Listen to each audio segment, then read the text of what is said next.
Okay, guys, welcome back. Now we can just focus on the main body. Okay, so if we look inside, our last node is the mirror. So the mirror is what is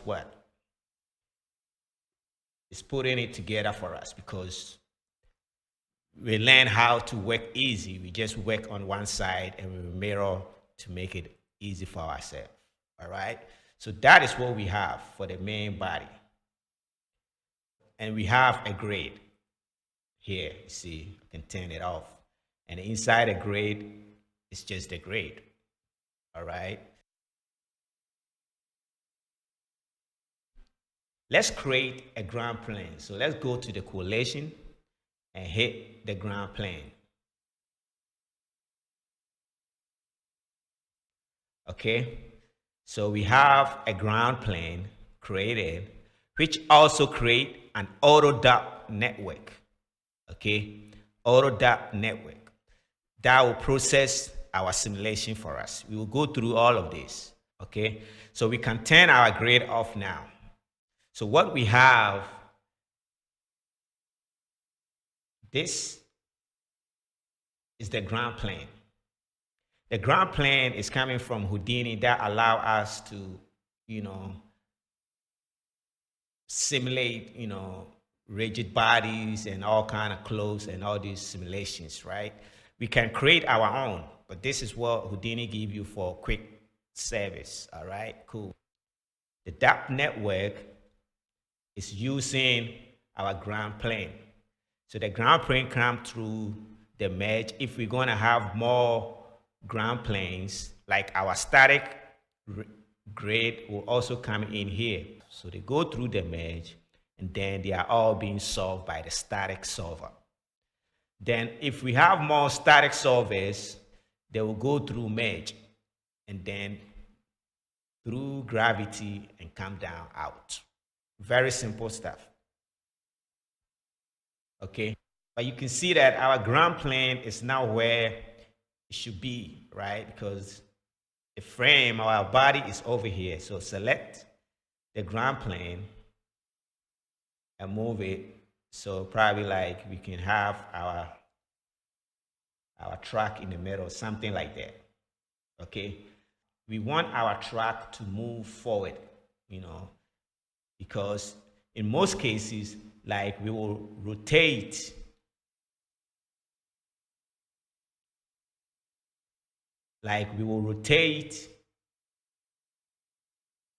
our body so that and push it up so that it will drop down, but we don't want to do that. So Control Z. Okay, instead we will rotate the ground plane. Okay, so this is the process of the simulation, so pay attention. So we will select our ground plane, and on the rotation we will give it a -90. Enter. Okay, we can see that our track is penetrating it, so we got to move it maybe on the Z.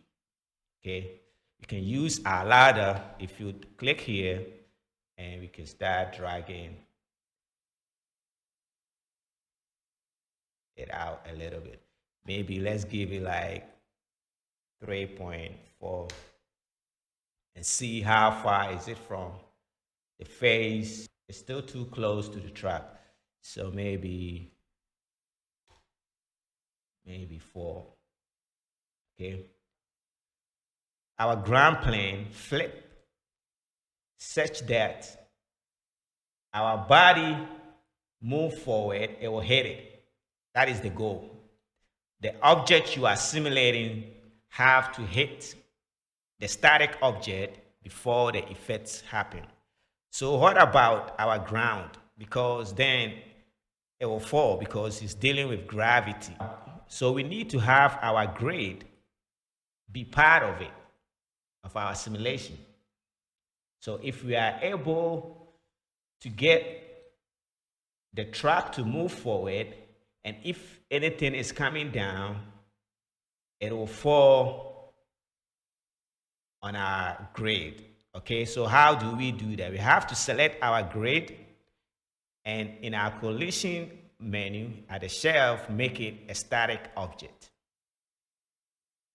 Okay, so now if we go into our grid, we see that it has some new nodes, making it static object now. Okay, so we can move the grid to the ground plane. So we have two interaction going on, two ground. Maybe we can say both of them are like ground. Okay, so let's look inside the dot network and see what happened with our grid. We can see that our grid is here. Okay, the grid also came in. So we have two planes or two grounds or two static objects to deal with. All right, they're coming through what? The gravity. That's the whole idea. But we flip the ground plane because that will be the main hit for the simulation. So let's get back to the object level. So what else do we need?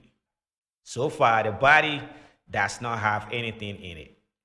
It is just the last node, which is the mirror that I show you. All right, so get back. So to get what we need for the body, we go back to the shelf and we start looking for our firm hybrid object. That is the one we chose to use. Okay, so we can select our object and click on the hybrid. Okay, and now if we go inside our body, we see we have that import in here next to the mirror. Okay, so the DAP import is the node that will use whatever simulation the DAP network will simulate. Okay, whatever simulation we will have here will go back to the body of the truck. Okay, so that is the process. So if we go inside now, hit L on the keyboard for better layout.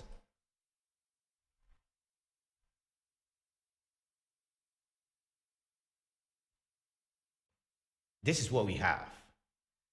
We have the body, the hybrid object coming in. Okay, and it's going through a merge. So you see a lot of merges around, and it's very simple because if we're going to have more objects that we're going to simulate, they all have to come through one merge. We don't have to have merge for each one of them.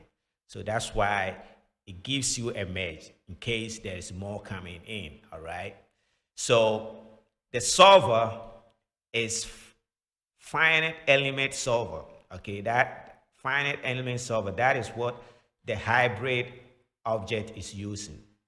And in here, we have simple stuff going on. Okay, you can see our property windows a little better.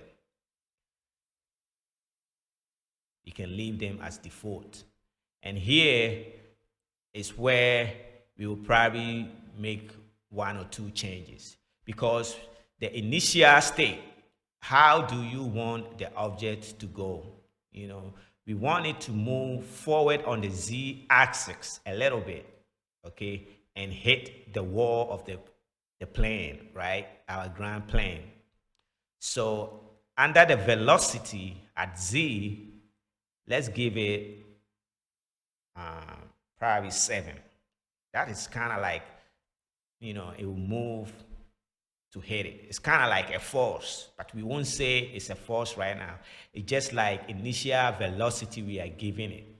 And if the higher you give it and the closer the plane, the more damage it will be. So in other words, it can operate as a force for us. Okay, but let's keep it at 7 for now. So you guys are following, right? So the whole thing This is the engine, the auto-dap network. That is where stuff are happening. We have our ground planes, they will hit it. The truck will hit it. Very simple stuff. And then here is our body. So we can even bring it close to here. Okay, so this is what is going on. See, so we are dealing with 4 stuff right now. And if you look down here, okay, we see we have object auto-dap network here. This is our current simulator. We can have more of those. Hit play now and see what we have.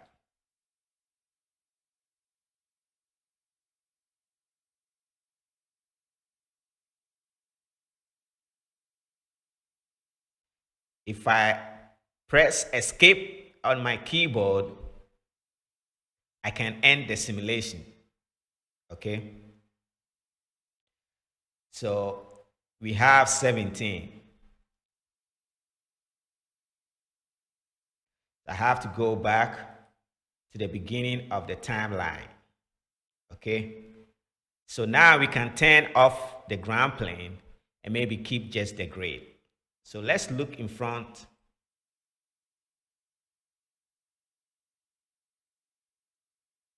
of our truck and slowly let's scrap through the timeline just like we did in our simulation in the other class. Boom. So we see that we have a really serious damage to the Cybertruck, which I actually do not want because I don't think the Tron bike can cause this huge damage to the Cybertruck. And the type of brakes and the crumbling does not simulate. It don't look like it's a crash from a hard steel, specially made metal, like an armor truck thing. All right. So we have to figure something, but we are on the right track. So why do we have, stuff crumbling like this? So let's go to the next frame. You can see that it's getting worse as it's moving forward, right? Okay, you can see, you can expect in our regular car bodies, you can expect something like this. But we don't want our truck, Cybertruck, to get this hit. All right, you can even see it's even affecting the grass mirror, even though we are not worried about that because that would be a separate object. It's kind of like not what I want. All right, so let's look at it. Before we make any changes, slowly at 5, you can see that the damage start coming from the geometry we have, the polygons. Okay, so let's go to frame 6. See, it's breaking based on the polygons, just like what we saw for the firm clove, right? So we probably have to help the system. When you want to simulate something, you have to give the system something close to what you are looking for. That's why we have particle menu, we have rigid body menu, and oceans and fluid, So the simulation is happening and the values inside are something close to real world values. All right. So for our situation, what we can do is to increase the density of our geometry, which means subdivide it more, right? Then we can have more,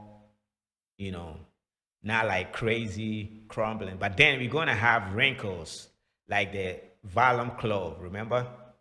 So we don't want that. So how do we get that stiffness for the hard metals? We will end this session of the class. In the next class, we will make some adjustment to the body, and then we will simulate again. All right, so I'll see you guys in the next class.